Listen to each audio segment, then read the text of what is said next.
अब लोग तो देहाती लोगों को ज्यादा पसंद करती हैं, और जो मराठी में कहते हैं जेकार आंजले गांजले, उन्हीं को आप देखती हैं, और जो धड़धाकट है उनको नहीं जानती। मैंने कहा भाई धड़धाकट तो कोई परमात्मा की ओर तो आए। जो शहरों में रहने वाले लोग हैं उन पर जो मैंने कल आपको बात बताई थी कि अधोगति की ओर जा रहे, चित्त उनका हमेशा गलत ही चीजों की तरफ जाता है, जहां नहीं जाना चाहिए वहीं जाता है। उसकी वजह यह है कि हमने अपना जो मार्ग लिया हुआ है वो उल्टा। इसको उलटना चाहिए, इसको ऊपर की ओर लाना चाहिए, ऊर्ध्व गति में जाना चाहिए। सो कैसे? पूरी सिस्टम बदलना चाहिए। मैंने कल आपसे कहा जब तक ये पूरी सिस्टम नहीं बदलेगी तब तक हम लोग ठीक नहीं हो सकते। और ये बदलना हम लोगों का कार्य है कि जब हम योगी जन हो जाएंगे तो अपने आप सिस्टम बदल जाएगी। आखिर सिस्टम भी तो इंसान ने बनाई है, और दूसरी सिस्टम भी यही योगी जन बनाएंगे जहां हम ऊर्ध्व गति को प्राप्त हो। इस ऊर्ध्व गति को प्राप्त होने से आप सत्य को जानेंगे। अब सत्य क्या है?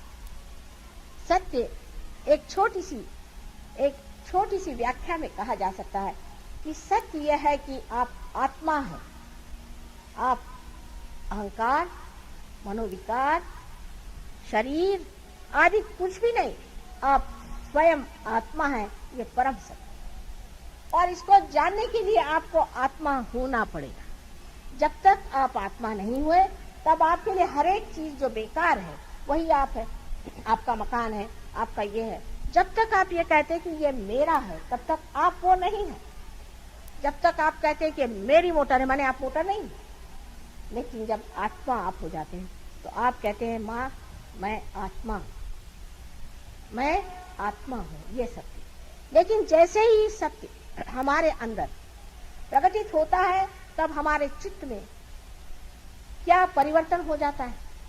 सबसे पहले तो इस आत्मा के प्रकटीकरण से जो लोग बुद्धिवादी होते हैं उनके बुद्धि में प्रकाश है, और जो हृदयवादी होते हैं उनके हृदय आनंद से डोलने लग जाते हैं। तो उसके बारे में मैं कल बताऊं।